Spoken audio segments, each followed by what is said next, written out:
Yeah, I'm a robot now. What about it? It's very likely that one or two or every single person watching this video has absolutely no idea that Fort Solis is a game that exists. But I can't exactly blame you for that. For one, the marketing in this game makes it seem so derivative I was half expecting a xenomorph to jump out at the end of the trailer. But the consequence of that was my expectation was Fort Solis would revolve around a story so generic it may as well be labeled Dr. Thunder.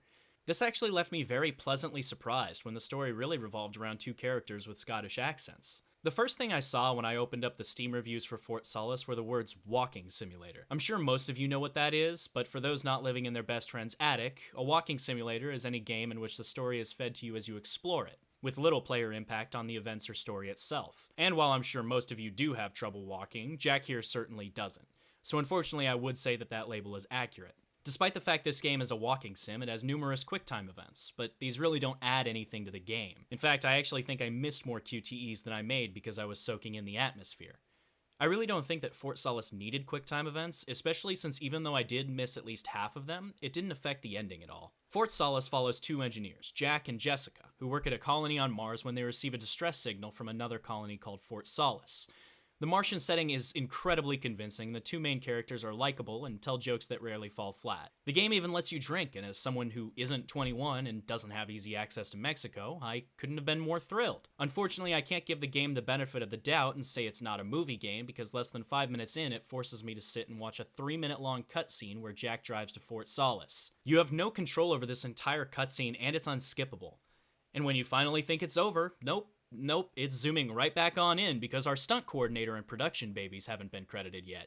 I just wish that the devs would make up their minds because in a game that almost entirely revolves around atmosphere and building up suspense, there's a walk faster button. The UI also essentially removes the only gameplay Fort Solis has by telling you exactly when and where you can interact with objects instead of letting the player figure it out. And nearly every time I did touch something in my first playthrough, Jack would do a little spin even though the pathing was completely clear. It immediately becomes obvious that something is wrong in Fort Solis when the colony is emptier than your 10th birthday. The game leaves breadcrumb trails of the story around the colony for you to discover yourself, and the voice acting of every character in the game is sublime, to the point it's very easy to sympathize with the antagonist because of how truly emotional he is. In many games like Fort Solis, you very quickly lose track of who's who when there are more than 2 or 3 people you're supposed to remember. But I never had this issue in Fort Solis. My guess is it's because each character has a specific role in the colony, and each of them are well acted and distinct from one another beyond just being different nationalities. From the recordings left behind, we find that Fort Solis' lead researcher, Helen Dunpart, has been asking for increasing amounts of soil samples, and that the members of the team sent to collect them are experiencing radiation poisoning. The chief medical officer, Wyatt Taylor, is especially distressed by the fact no one will acknowledge that Dunpart is ignoring the health risks of their work, and that no one will tell him what is actually going on at Fort Solis. However, Taylor is seemingly much more concerned with the safety risks and the toll that Dunpart's research is taking on the crew, rather than the research itself. His recordings become more and more paranoid as you find him, and he begins to become suspicious that there's a major conspiracy at Solis. He says that he's brought it up with Dunpart several times and made a report to Centerpoint, which is the center point of the colonies on Mars, you fucking experiment, about a crew member who will very likely die due to radiation poisoning. He ends several messages saying that he has to find out what is going on at Solis. Nick Tout, the lead drill operator, says that his team is exhausted and he's struggling to fill Dunpart's requests. He does say that he's ready for a long break after his stint, but that he's proud of the work he does. Adam Hoskins, the site manager, says that tensions are high, but the site is functioning as it should and the crew is working towards a better tomorrow. Finally, Oscar Richardson, head of security at Solis, says that he conducted a survey of a damaged airlock and doesn't believe it was sabotaged. Upon discovering the body of Richardson in a worse condition than most of your parents' marriages, Jessica decides that it may be a good idea to get the ever-living fuck out of there, but Jack decides he should try and turn on the power so he can find the rest of the crew. This is pretty much the only we should stay at this murder scene longer moment, and it actually doesn't piss me off as much as it normally does because Jack at least justifies it. After finding the body of Nick Tout dumped in a storage container, Jack heads to the maintenance unit, but he's attacked in the generator room by Officer Taylor so Act 2 can start. From this point, we have a change of pace, switching from playing Jack to Jessica.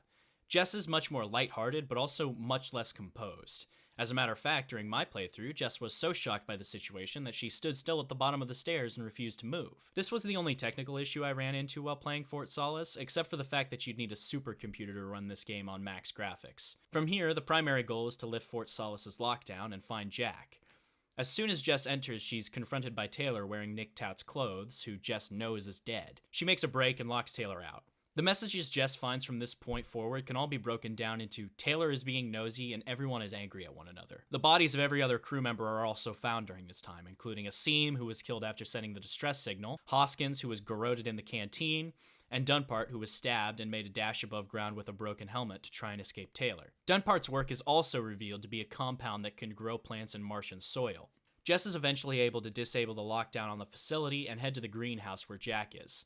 During this time, it's revealed why Taylor is killing everyone. He's come to the conclusion that the soil Dunpart is using to create the compound is what's making everyone sick. And he actually does seem to have some decent research to back that up, so he chose to sacrifice himself and the others to stop the blight from spreading back to Earth. Once Jess finds Jack, Taylor confronts them with a monologue. He asks Jess if she knows what it's like to know you'll never see your family again, and apologizes for having to contain the infection. His whole demeanor actually slips away and he becomes incredibly genuine and apologetic towards Jess and Jack. After a short fight, Jess and Jack make a run for it, but while Jack is opening the airlock, Jess is completely avoidably killed. Seriously, why the fuck would he set her down outside the airlock? Neither of them have helmets on. It's not like Jack was more at risk than she was.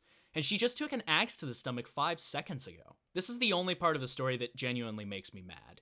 And I think it's because after all these events, Jack and Jess have both demonstrated that they are incredibly intelligent. It makes absolutely no sense for Jack to do this unless the kicks in the head he got earlier damaged the logic and reasoning part of his brain. So whatever, Jess gets her stupid one-liner in before she dies for dramatic effect, and Jack starts running for his rover. He makes it to the hangar to see that 2 Centerpoint rovers have also arrived. He ends up having to fight Taylor again, and if you ask me, it doesn't go particularly well for either of them, even though Taylor does come out on top. Taylor is just about to kill Jack, saying, "We do what we must for those we love," when the Centerpoint security guards roll up and just police brutality the ever-living shit out of him. The epilogue of the game is a short message from Taylor to his wife Chris, saying that he sent her a package and that she has to take it to someone to have it destroyed. He says that there's something he has to do and that he loves her before the game fades to black.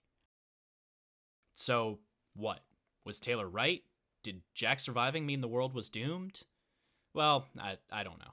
I got the impression from the game that it's meant to be ambiguous. Maybe Taylor was entirely right, but it also seems just as likely that it was the bureaucracy and social cliques stopping Taylor from looking into health risks, combined with the psychological stress he experienced not seeing his family, that drove him to believe there was some huge conspiracy at Solis. Other members of the crew at Solis suffered the same kind of stress, like Nick Tout, who similarly said that people were acting differently at the station. However, every crew member except Taylor knew what Dunpart's research was, meaning they all had a reason to keep level-headed in order to progress what they thought was a way to make Mars habitable. Without a doubt, the strongest part of Fort Solis is the voice acting. Here's a few in-game recordings. I know that these medical logs are designed to aid our mental health, and should anyone actually monitor these things, I want you to know that as a medical officer, I concur. In theory. But in practice, I need to spend time with my family. That's what I really need. And not just watch them. I need to see them. Because that's what I'm doing right now. I'm watching them through a screen. Helen continues to demand materials, but we simply can't meet her demands. My whole team is agitated and arguing all the time now. Everyone seems different.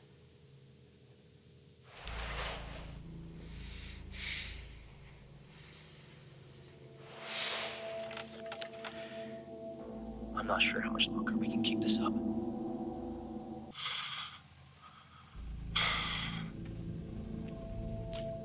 Every day, it's something new. If it isn't Wyatt and Helen, it's Nick or Azim complaining about the power.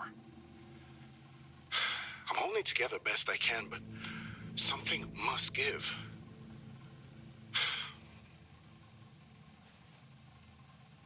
I'm hopeful it'll all be worth it in the end.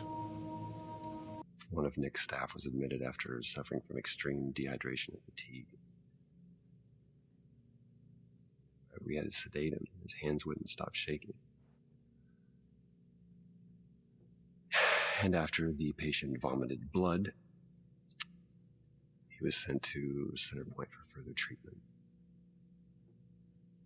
They'll administer standard care for hematemesis, I strongly recommend it based upon the current situation here of DTPA, but unfortunately at that point it's...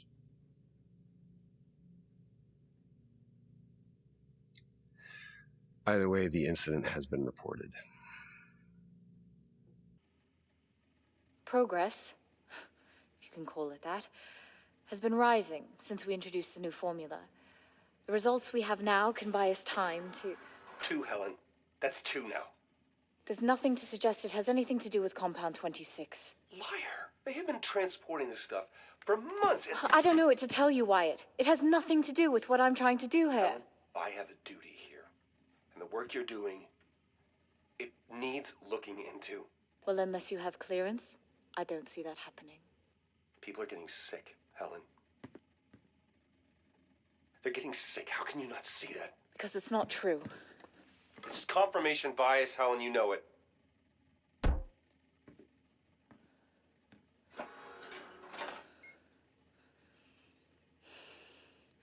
Is this still...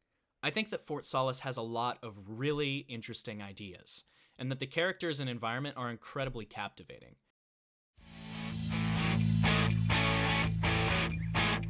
Shed the days like skin, pray for evenings in, hold their hands in the street when you walk them off to school.